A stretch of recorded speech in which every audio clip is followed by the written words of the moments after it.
Hello, welcome back to our channel doubt expert. I hope आप सभी लोग अच्छे हो। इस वीडियो में हम न्यू एनसीईआरटी क्लास 9 की सीरीज में करने वाले हैं मैथ्स का चैप्टर नंबर 10, जिसका नाम होगा हीरोन्स फॉर्मूला। ओके, बहुत ही छोटा सा चैप्टर है, बहुत ही लाइक कुछ ही इसमें क्वेश्चंस हैं और एक ही इसमें फॉर्मूला है, that is called Heron's formula. ये कोई एक टॉपिक नहीं है, आप कह सकते हो सिर्फ एक पर्टिकुलर आपका फॉर्मूला है जो है हीरोन्स फॉर्मूला के नाम से। ओके, इस वीडियो में हम कवर करेंगे, पूरी वीडियो अच्छे से देख लेना। देखने के बाद आपको कहीं और से इस फॉर्मूले को पढ़ने की ज़रूरत नहीं है, इतना ही काफ़ी होगा, इतनी डिटेल में हम फॉर्मूले को समझेंगे। ओके, नाम है इसका हीरोन्स फॉर्मूला। एक हीरो नाम के साइंटिस्ट थे मैथ्स में, जिन्होंने हमें ये फॉर्मूला दिया था। और ये फाइंड क्यों होता है, देखो फॉर्मूला तो है, बट सबसे पहला हमें क्या क्लिक करता है कि फॉर्मूला क्यों है, किस चीज़ का है। मैं यहीं पर बता देती हूँ, हीरोन्स फॉर्मूला है हमारा फाइंड करने के लिए area of triangle. Okay, area of triangle का एक फॉर्मूला है जिससे हम फाइंड करते हैं। Alright, you could say to find area of triangle. Heron फॉर्मूले से हम एरिया फाइंड करेंगे। अब आप बोलोगे कि मैम हमने तो फॉर्मूला पढ़ा हुआ है एरिया ऑफ ट्राइंगल का, क्या है वो? Area of triangle half into base into height. Heron ने दूसरा फॉर्मूला क्यों दिया? तो उसका रीज़न ये है कि जब हम यूज़ करते हैं area of the triangle as half into base into height. Okay, यहाँ पे बेस तो आप कोई भी एक साइड ले सकते हो, लाइक आपका एक ये ट्राइंगल है ए बी और सी, ये यहाँ पर एक पॉइंट है डी। तो ये क्या होती थी, इस ट्राइंगल की हाइट होती थी ना, राइट? और ये हो जाता था इसका बेस बी सी।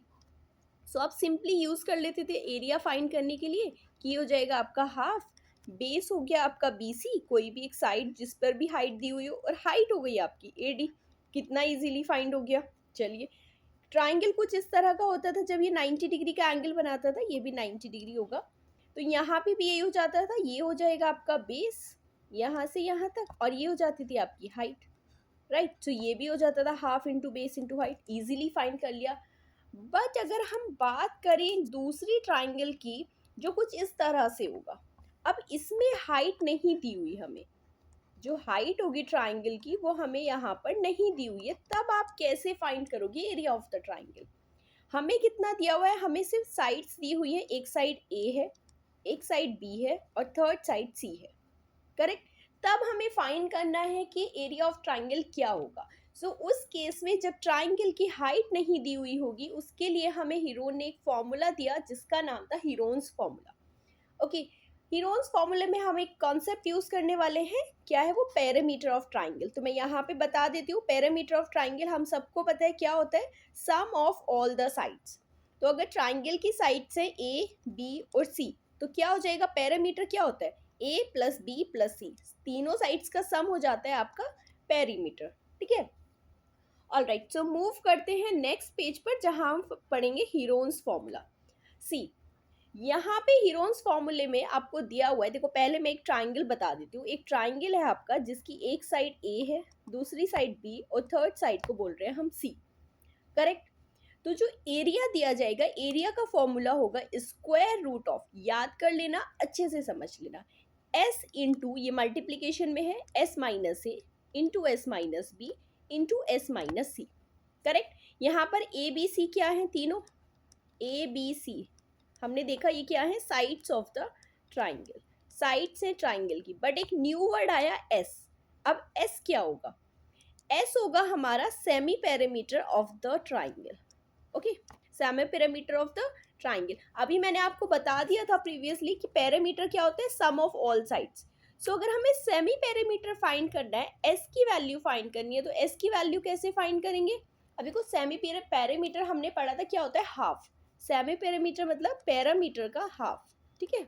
अगर सिर्फ सेमी वर्ड की बात करें, ओनली सिर्फ सेमी वर्ड की बात करें, तो उसका मतलब होता है हाफ। जैसे अभी हमने लास्ट चैप्टर में सेमी सर्कल भी पढ़ा था, तो सेमी सर्कल क्या होता था, सर्कल का जो हाफ हो जाता था उसको बोलते थे सेमी सर्कल। इसी तरह सेमी का मतलब है हाफ, तो जो पैरामीटर का हाफ हो जाएगा वो हो जाएगा आपका एस की वैल्यू। ओके, तो यहाँ से हम फाइंड कर लेंगे एस की क्या वैल्यू हो जाएगी, पैरामीटर होता है हमारा ए प्लस बी प्लस सी, ओके, और उसको डिवाइड कर देंगे टू से, तो हाफ हो जाएगा, वो आ जाएगा आपका सेमी पैरामीटर।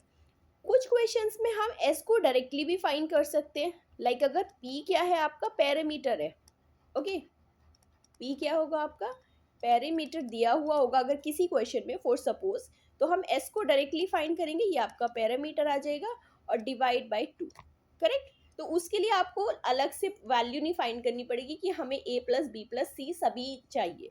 हमारे पास अगर पैरामीटर है डायरेक्टली हाफ करेंगे, सेमी पैरामीटर फाइंड करेंगे, फिर तो हमें कुछ चाहिए नहीं, ए बी सी हमारे पास होंगी, एस हमारे पास होगा, ठीक है। तो उसके बाद हम area of the triangle find कर देंगे डायरेक्टली इस फॉर्मूले में पुट करके। एक छोटा सा एग्जांपल मैंने आपके लिए लिया है, किस तरह से क्वेश्चन सॉल्व करेंगे, सिर्फ इसी फॉर्मूला बेस्ड आपके सारे क्वेश्चंस होने वाले हैं। तो अच्छे से इस क्वेश्चन पे एक एग्जांपल करते हैं, उसके बाद एक्सरसाइज जो है हम नेक्स्ट वीडियो में करेंगे, ओके। एग्जाम्पल है आपका, find the area of a triangle whose sides, two sides of which are 8 centimeter and 11 centimeter and the perimeter is 32। अभी आप बोलोगे मैम आपने तो बताया तीनों साइड्स दी हुई होंगी, उन्होंने बोला है दो साइड दी हुई है आपकी, एक साइड 8 है, एक साइड 11 है, और जो पेरीमीटर दिया हुआ है, पेरीमीटर कितना है 32 सेंटीमीटर, ओके। अब अगर मैं मानूं कि थर्ड साइड आपकी सी है, कि ए की वैल्यू तो दे दी आपको, यहाँ पे लिख देते हैं, एक साइड तो दे दी हमें a is equal to 8, second side भी दे दी हमें b is equal to 11, but c क्या है यहाँ पे हमें तो नहीं पता, तो कैसे फाइंड करेंगे। हमें पैरामीटर तो पता है ना क्या होता है, पैरामीटर होता है sum of all sides, like a plus b plus c is equal to कितना दिया हुआ है 32। a की वैल्यू पुट करो 8, b की वैल्यू है 11, c की वैल्यू हमें फाइंड करनी है equals to 32। 8 plus 1 9 and 1 plus C is equal to 32, okay. So यहाँ से क्या आ जाएगा हमारा, यहाँ से आ जाएगी हमारी वैल्यू सी की। सो 32 में से आप सब्ट्रैक्ट कर देंगे इसे, यहाँ से 19 को उधर लेके जाएंगे, 32 माइनस 19, ओके। 12 में से 9 सब्ट्रैक्ट करेंगे, यू विल गेट 3, 2 में से 1 करेंगे 1। सो सी की वैल्यू क्या आ जाएगी आपकी, सी की वैल्यू आ जाएगी आपकी 13 सेंटीमीटर। अब क्या करना है, अब पुट करनी है वैल्यू, देखो यहीं पर एस भी फाइंड कर लेते हैं। एस क्या होता है हमारा, मैंने बताया ना अभी पैरामीटर का हाफ होता है, तो पैरामीटर तो 32 है, सो एस की वैल्यू कितनी आ जाएगी 32/2, सो एस हो गया आपका 16 सेंटीमीटर, ओके। फॉर्मूले में पुट करते हैं वैल्यू, यहाँ से आपका एरिया आ जाएगा, एरिया कितना हो जाएगा, फॉर्मूला लिख देती हूँ मैं पहले, that is S into S minus A into S minus B into S minus C. S की वैल्यू है आपकी 16, तो ये हो जाएगा आपका 16 इंटू 16 माइनस ए की वैल्यू थी 8 इंटू 16 माइनस 11 इंटू 16 माइनस 13। इसे फर्दर सॉल्व करते हैं, ये आ जाएगा आपका 16 माइनस 8 कितना होता है 8, 16 माइनस 11 होता है 5, और 16 माइनस 13 आ जाएगा आपका ओनली 3, करेक्ट। यहाँ से आप देख सकते हो फैक्टर्स करके कौन सी वैल्यूज हम स्क्वायर रूट के बाहर ले सकते हैं। 16 को आप लिख सकते हो 2 मल्टीप्लाई टू 8 इंटू 5 इंटू 3, यही है ना। अब देखो यहाँ से एक 8 आपका आउट ऑफ द रूट हो जाएगा 8 मल्टीप्लाई टू 2 5 ज़ा 10, 10 3 ज़ा 30, तो ये आ जाएगा आपका रूट 8 रूट 30, ओके क्योंकि 30 को हम स्क्वायर रूट पॉसिबल नहीं है, ओके। सो 8 रूट 30, और इस एरिया होता है आपका सेंटीमीटर स्क्वायर में।